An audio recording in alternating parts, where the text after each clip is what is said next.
Okay, so today we're talking about Lightroom presets. Should you buy them and should you not buy them and how to use them? Let's go.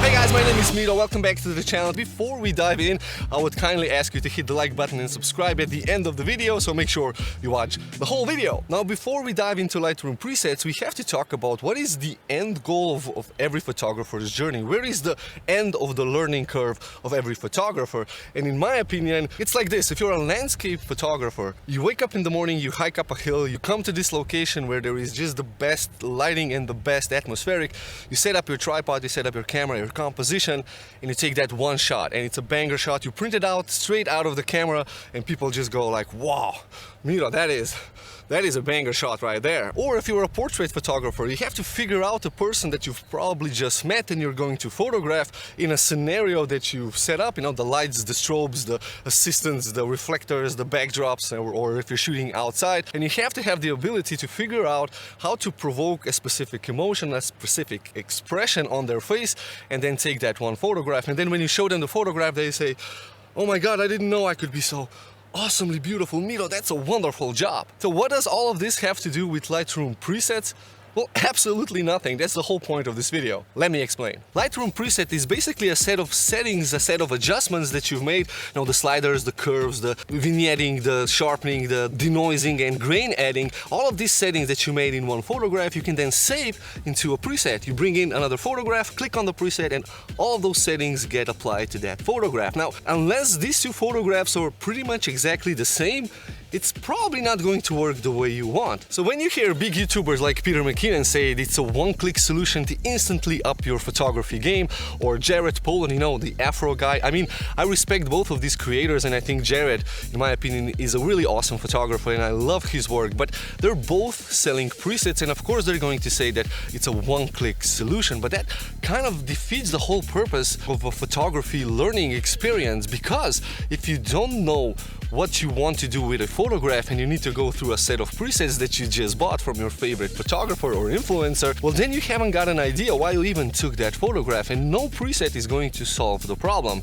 So here's how it goes. I'm swapping location to make this a little bit more interesting. You see, whenever you come to a location and you see something that you want to photograph, you should have that kind of pre-visualization as to how it's going to look in the end, what you need to change, if anything, to get the story and to just kind of make the subject more a part of the story, and just figure out which elements add to the story and which elements are a distraction. So you need to do all of that work on location. And even Peter McKinnon himself says when he's photographing, he has a certain preset in mind. So if I photograph this, it's going to look awesome with that preset applied. But of course, those are his presets. He made them based on his experience. So that's kind of fair of him to say you should use them in that kind of way. But to think that a preset is going to make a photograph, which is otherwise very boring, an interesting photograph, and you should then put this into your portfolio, well, that's almost never going to happen.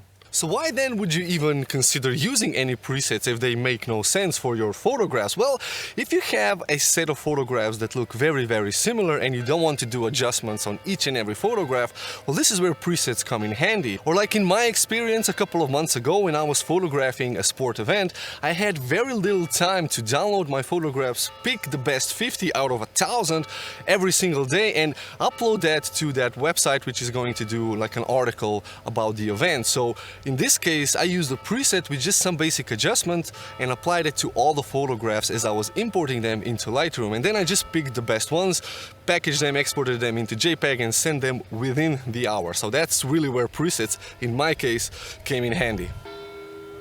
Church bells, oh yeah! Yesterday we had what's called a Cool Friday. So every Friday in the summer we have a concert and we have like local food and local craft beer. So it was really nice. I mean, and they made this kind of pad thai food, which is actually not local, but I had like three shares of that. And you know, the guy making that was burning everything. I mean, he really knew what he was doing. So it looked really nice, especially when it got dark and with the music. It was, yeah, this is why I have a little bit of a rusty voice today and somewhat of a headache. Now this actually feels like I'm returning to a crime scene. This is where the party was yesterday. Nice, right? I mean, a lot less people today, but it feels kind of peaceful. Church bells. Yeah, there's a lot of churches around here. Anyway, take a look at this photograph. There is no Lightroom preset that could change its raw state into this. It actually took me some time to edit this photograph. Now, but there is a pro tip. If you have to edit a photograph for longer than 10 minutes, then you probably don't have an idea in the first place why you even took the photograph. You know, you should really think about why you're taking the photograph and how it's going to look in the end when you're there on the spot taking it. So here's a pro tip and something to think about. So now, should you buy Lightroom presets from your favorite influencer? And my answer would be yes, but there are two reasons why you want to buy those. The first reason would be that Lightroom presets are a very easy way of actually editing your kind of portrait photographs or kind of snapshots that you can then use on Instagram. Like you see Peter McKinnon here. From a photography perspective, most of his shots on his Instagram feed are basically just portraits, and there is nothing really special about them. It's just how they look because of the preset. So this is a very cool way of quickly editing photos, maybe straight from your phone, and uploading them to Instagram. The second reason, however, would be, well, if you support your favorite influencer, then go ahead and buy the preset, because this is actually how these people, and maybe me sometime in the future, well, this is how they make a living. So I remember when Peter McKinnon released his first preset pack, I didn't buy it, and it was just like $20, and I actually feel bad because this is a way how I could have supported him